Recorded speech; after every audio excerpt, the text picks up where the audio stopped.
Today I want to talk about bullying, and I'm actually going to be covering the good side of bullying and where it's somewhat necessary at times. Because I think that there are times where bullying can actually help people and have some positive side effects, and where that type of behavior can kind of be necessary at times.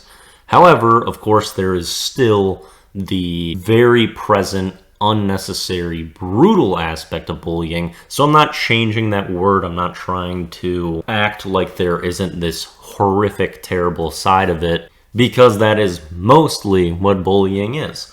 That is why I'm doing a word creation to spotlight that other little bit of bullying that can be encountered in your life that is somewhat needed at times. And I feel like I have a decent grip and perspective on bullying so far, fairly balanced point of view.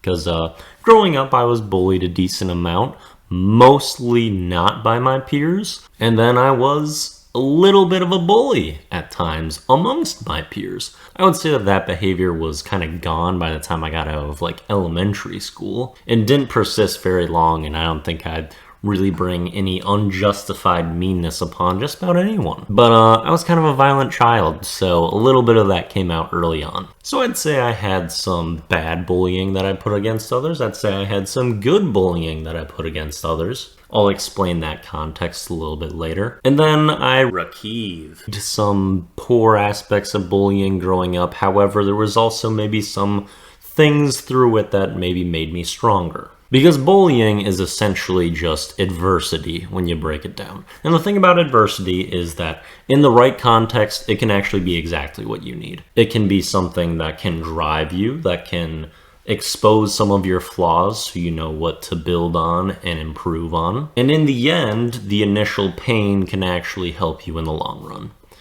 Adversity in the wrong circumstances can break you, and then you're just done. And that's where bullying is bad, especially when it's unjustified, and that's when things can be extremely harmful. And when I'm talking about this good side of bullying, which I'm going to be calling bone hone, which I'll explain a little bit later, I want to address some similar concepts to it and why it's a little different. So you're thinking maybe lighthearted good side of bullying, that's maybe teasing, because teasing is usually a little less serious and more jovial in its nature. However, I would say that's different than my word creation of bone hone, because teasing implies that it's maybe a little less harsh and it's not serious or accomplishing much. Bone hone, however, is really still bullying. It's not holding things back. It is kind of serious, but it can also have positives along with it, or it has a purpose. It's more closer to the idea of kind of tough love. However, I would say that bone hone can kind of come from the perspective of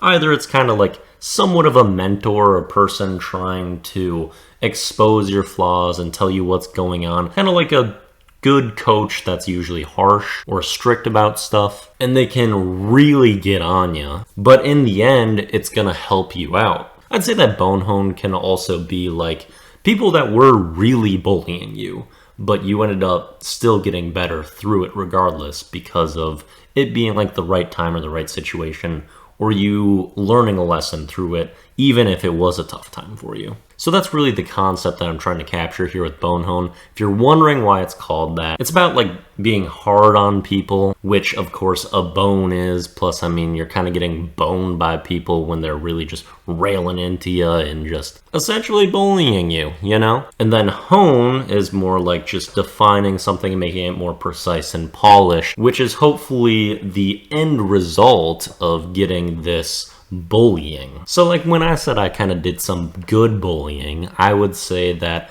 this kind of comes in the perspective of somewhat my relationship with my cousins. I can be really tough on especially the youngest one, Jack, who has made an appearance in these daily dues. Okay, there we go. Why would your head be lifted up if you're dead? Alright, I'm done with you. Amen. And I can be probably even mean at times, but it's not a constant thing. I'm always talking with them, joking with them, being friendly, doing all this stuff, but I'll get hard on stuff for sure. I won't let things slide to try to help them learn some lessons or improve and stuff like that. You don't always have to be going after someone, to be bone honing them, which is a hard word to like attribute to a family member, but we're doing it anyway. But sometimes you just have to bring out that brutal, tough honesty. And if you can get that to them before someone else is going to come along and abuse them for it, usually that's going to be a good thing. So it's kind of similar to like the shook oneself thing, but you don't conjure it up yourself. This is from a different person. Whether they're trying to do it in a friendly manner or not, they're prepping you for when you're going to get your ass kicked with one of your flaws. But yeah, bullying can have those effects on really driving people and helping them to achieve other things and just motivate them. Like I said, it can have the opposite effect as well. But bullying really can kind of have its nitis. And I feel like it's really acknowledged in our Intuit CoFlow that is the case. Like, think of the amount of movies where there is a bully. It is just super numerous. Like, if you have a child, they are always dealing with a bully or have to confront a bully. And usually it's a moment of growth for them. And it's something significant and necessary to deal with. So, like, if there was no bullying, would that really be a good thing for society? No, not really. Sometimes you just gotta be told that you look like Mose from The Office when you have a chin strap, and you gotta get rid of that shit. And it's a lot easier to deal with that rejection or pain coming from just like a tangible person compared to a lot of life's challenges later on where you never really get to see the core of your problems. But yeah, not sure how close we got on to making Bonehone make sense. I feel like I'm trying to incorporate too many ideas in this one, but it's basically when bullying can work out and be good. So that's what we got. Now for our comment of the day, we might have to bone-hone Gavin after this one. Homie said, "Did you know sometimes when I think I'm just farting, I holy sheet my sheets? The more you know." And yeah, you're deserving of some bone honing on this comment. This is a pattern I've seen a couple times where the Wiplish is being misused as if it's using the concept that I'm taking from to originate the new word, instead of what it's actually changing to. So unless there's something surrounding like cheesing your sheets in some manner, using holy sheet in this context really don't make sense. And I'm also hoping that this statement was just for the comment and not true.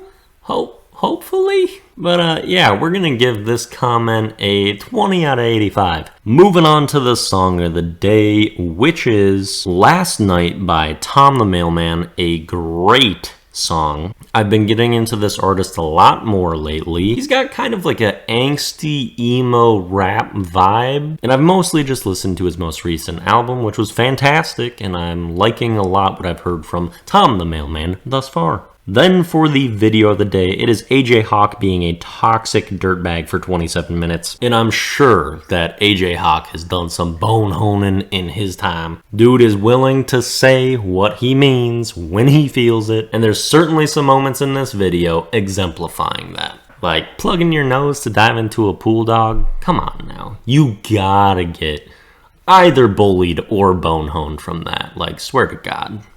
To terrorize someone.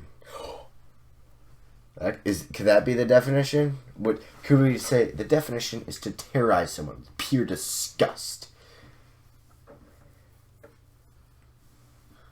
think that's just bullying.